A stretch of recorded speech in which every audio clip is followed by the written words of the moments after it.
Creepy isn't always obvious. Sometimes it doesn't wear a mask or hide in the shadows. Sometimes it walks up to your door and smiles. The stories you're about to hear are real-life encounters that started off ordinary and then took a turn into something far more disturbing. These aren't campfire tales. They're moments when everyday people came face to face with something or someone that felt just off. And each one of them has that moment, that gut feeling, the shift where strange turns into terrifying. From delivery workers who get too familiar, to silent pursuers in the dead of night, to people who cross boundaries without hesitation, these are the stories that stick with you because they don't involve monsters or ghosts, just real people doing the unthinkable. So turn the lights down, but keep your guard up because what you're about to hear might make you rethink the next knock at your door or the stranger on the street who seems just a little too interested.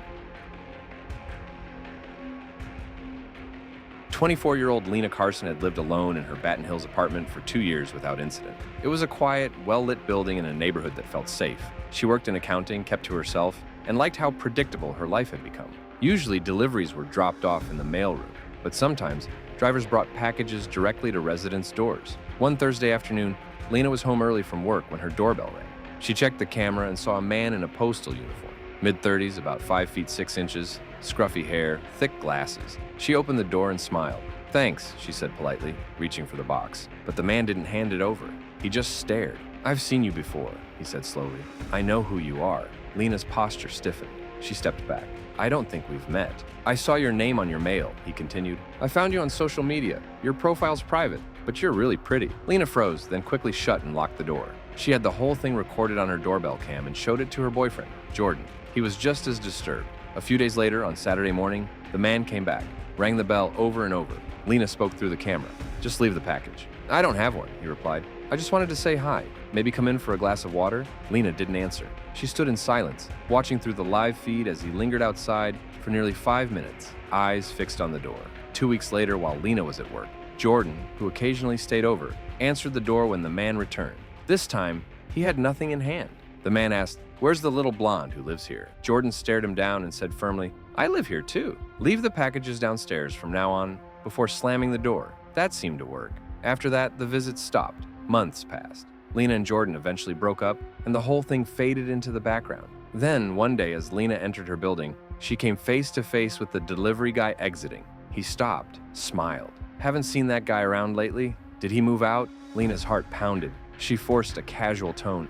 "Oh, he's still around." She quickly unlocked her door and, just before closing it, called loudly into the apartment. "Hey babe, I'm home!" She wasn't sure why she lied, but something in her gut told her she needed to make it sound like she wasn't alone.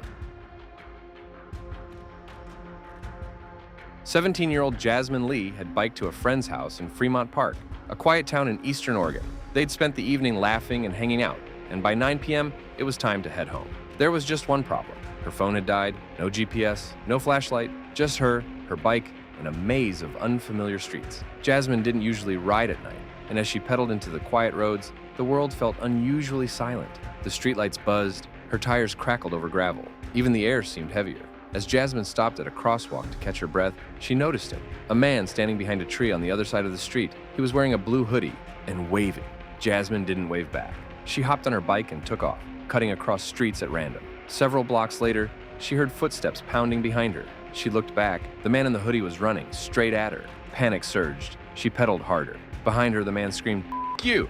She scanned for shelter. The only thing nearby was a barbecue joint. She raced toward it, hoping to find people. It was dark, closed, empty. She didn't stop. She kept biking, legs burning, until she reached the auto-fix garage near her neighborhood. Finally, she looked back. No one. Her breath slowed until she heard it. Laughter. A man's voice laughing manically, somewhere near the front of the building. But she couldn't see him.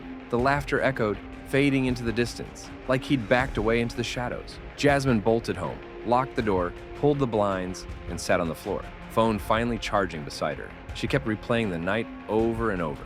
Why was he there? How long had he followed her? What would have happened if she hadn't kept going? That laugh stayed in her mind for days. In the summer of 2023, 15-year-old Emily Reyes was preparing for her sophomore year in Sunridge, Arizona. Across the street from her house stood a crumbling old property, abandoned for years, until someone moved in. A homeless man had started living on the porch. He set up a mattress, crates, and all kinds of junk. At first, he kept to himself, but then things escalated. He began using the sidewalk as a bathroom. Neighbors called the police, but nothing changed. Emily was used to walking to the store alone. But after a few times seeing the man wander nearby, she started going out less. The vibe around him just didn't feel right.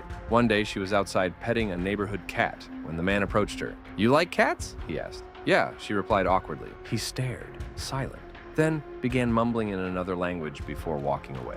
Emily avoided him after that. Even the cat seemed to stay away from that side of the street. A few weeks later, a letter arrived in her mailbox. No address, no return information. Just a folded paper and a name, Miguel.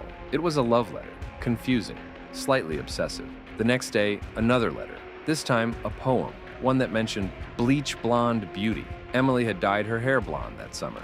Her dad noticed the handwriting and started asking questions. He talked with neighbors, compared stories, and they all had concerns. One neighbor had seen the man peeking through windows. Another said he'd been watching girls as they walked by, whispering things under his breath.